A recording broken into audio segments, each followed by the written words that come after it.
doing this morning? Good. How are you? I'm doing all right. Actually, I'm pretty excited about this topic.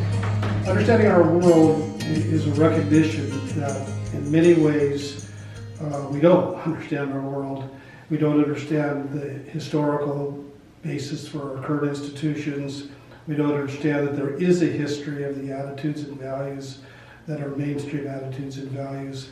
We don't understand, for example, that our ideas of race or color of skin have a history that still impacts us, even though many people are trying to reject that. So it's an attempt to look specifically at some of this history and its contemporary impact, and then to find alternatives to that by looking at various thinkers who think about ways to deal with environmental impact, ways to deal with social justice, war and peace, what rights people have, things like that. Does the Pope provide alternatives? That is he, in his encyclical, finding a way to help you think about topics for your second paper? And by the way, I'm also happy to talk about the fact that I know we have, this is a class about how humans deal with difference, that we have diversity in this class as it relates, for example, to comfort with religion, and some people are hostile to religion. Some people perhaps are very comfortable with it. And we can talk about that as well. That is, as a representative of the Catholic Church, does he have something to say that speaks to people who may be hostile to religion, or people who may embrace Catholicism in a very devoted way?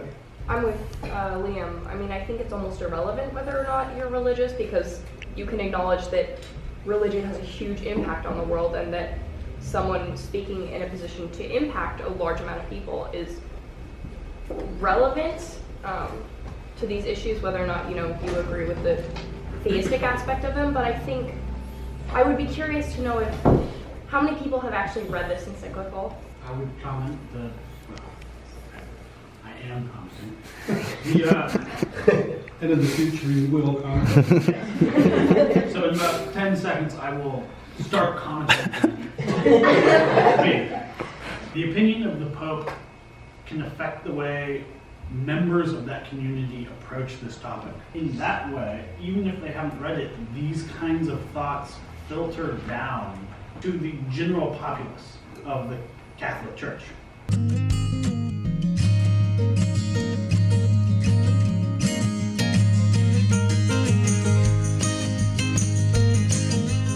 I've been teaching Understanding Our World to a group of first-year students called Cohort 2 at Wayfinding Academy. I told them today something which is really true. I'm having such a good time. I enjoy teaching, but I have come to appreciate this particular group of people who I think exhibit many of the issues of a lot of young people today, which is the world may feel overwhelming, they may feel isolated and impotent, and I'm hoping the course helps them address those kinds of issues with alternatives that suggest ways that we are connected to each other. One way of putting it that I suspect you've heard before, one way of putting it is the notion that for any of us to be successful, all of us have to be successful. That is, what happens in the center of Africa or in the Middle East or in Syria or places like that affect us in many ways, including the issue of potential of increased security that we have to have. Like, one of the incentives to get people to join ISIS is like they take care of your family, they feed your family, they like house you. And it's like, how would you not choose that when you have no other option? And somebody says, yeah, we'll take care of you, we'll make sure you have your basic needs met. Who wouldn't choose that? It's not a black and white issue of somebody being evil, it's of people being in desperate need. Maybe this is something which stands out about wayfinding students. The fact that they have lots of personal experience about issues, social issues, environmental issues, and that they've thought about these issues a lot, and they are willing to talk about these issues.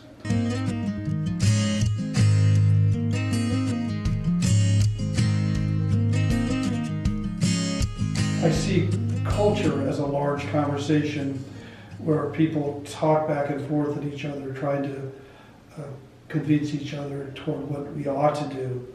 And in a smaller vein, that's what a classroom does as well. And I think it works because we care for each other, we show that care by listening, and we provoke each other because we want to seek excellence. Now we're talking about the environment as an alternative. First, give me some reactions to the movie Earth Days, and then we'll get into some of its issues. I suppose the simplest way to describe it is it's a history of the environmental movement, at least since the 60s. And it's important to say, by the way, there was an environmental movement before the 60s. But, so what were your reactions to the movie? Things that stood out for you that might give us issues to talk about. I thought it was interesting, horrible. How Reagan just came along and, like, after all these years of, of different administrations, Nixon actually, working on environmental stuff, and then Reagan came along and just said, okay, these aren't, and convinced the American people through commercials and saying that this, they're trying to take away stuff from us, and that just wiped out the environmental issues, and then so we just kind of got knocked back 20 years. In my experience in education, I hope I've changed over the years, and in some ways students have changed as well. And part of my goal is to meet students where they're at, but also to have some goals about where we're all headed. I think my teaching is convicted, and this was true at Concordia where I taught for more than 40 years, and here where I'm just starting. It's convicted by the notion that we all have something to contribute to making a better and more responsible, more sustainable, more just, more peaceful world, and that we can make a difference. And I try to infuse those ideas into my classroom.